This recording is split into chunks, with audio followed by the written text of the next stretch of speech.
Okay, one more time for Spencer. Woo! All right, next up we have storyteller aficionado Thomas Costanzo.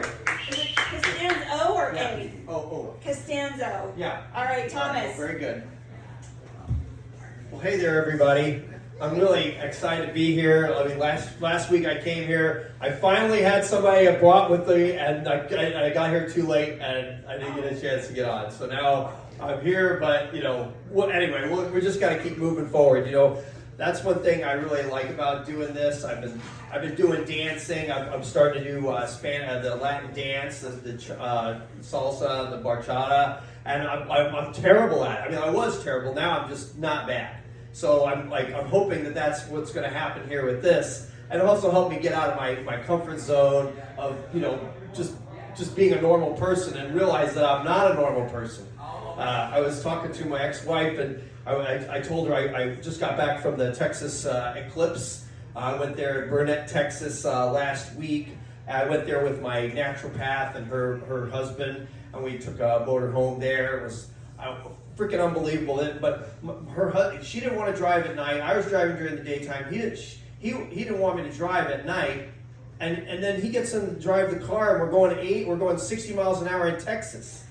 Has anybody ever driven in Texas? The people go 80 miles an hour on those on the 2-lane country roads. It's like, you better get the hell out of these people's way, man. They're going to run you over. I just wish we had 80 mile an hour speed limits here in Arizona. Like, it would just solve all these problems, all these pileups on the freeway. You got all these fucking idiots. They get on the freeway and they're going 50 miles an hour, and everybody's going 75 miles an hour going down the freeway, and you got people getting on the freeway going 50, 60 miles an hour. Like, what do you think is going to happen? People are going to plow into your rear end.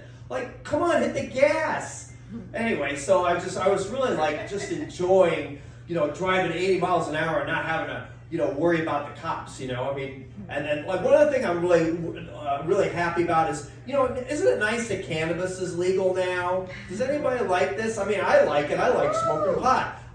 My job, I went there with the drug test, and I went there specifically stoned just to make sure I wouldn't have any problems getting a job working for this company. And that just it makes my heart feel good. Because now when I go get a deal, I go smoke, I take a hit off my vape pen, and I'm like, that's like my little reward for doing my job, So anyway, I got you have these 4 doctors. They're sitting around, and they're talking about who they like to operate on. And the first guy says, well, I like working on electricians. And the guy goes, well, why do you like, the other 3 guys, the doctors say, why do you like working on electricians? Well, I like working on electricians because you open them up, they're all color-coded. And then the second doctor says, well, I like working on accountants. And the other doctor says, well, why do you like working on accountants? Well, you open them up, everything's numbered. And the third doctor says, well, I like working on contractors. And he goes, why do you like working on contractors for? Well, you open them up, put them back together. If you got a few parts left over, it's no big deal. And then the fourth doctor says, well, I like working on politicians and attorneys. And the other guys go, what? What do you like working on them for? Well, he goes, well, they're gutless and they're spineless, and the heads and the ass are interchangeable. So there's this, I used to have a Bible sales company, and I had this guy come into my office one day, and he says, I want to sell Bibles. And I go, dude, man, do you think you're ready for it? He goes, oh, I can do it. I go, okay, here's a couple Bibles, go out and sell them. So he goes out, about 15 minutes later, he comes back, and he goes, I sold the Bibles. And the guy goes, and I said to him, okay, well, here you go. He goes, can I get some more? I go, here's 10 more Bibles. So I give him the whole box of Bibles. He goes out, about 2 hours later, he comes back, and he goes, I need more Bibles. And I go, dude, man, you've smashed every record we've ever had here. How are you doing it? He goes, I gotta give the people choices. I tell them, buy the Bible or I'm gonna read it to them. Let's see, what's another good one? Anyway, how much time do I got? 2.5 minutes. Oh wow, we gotta fill this space up. Anyway, oh yeah, so I'm going back to the Eclipse, okay, it was incredible. We had 40,000 people there, and it was just amazing. Tents, they had RVs all over the place. It was just, and I think I was there for 4 days, and I still didn't even see everything. It was just utterly amazing. But the best part of it was Dr. Bronners' foaming bath.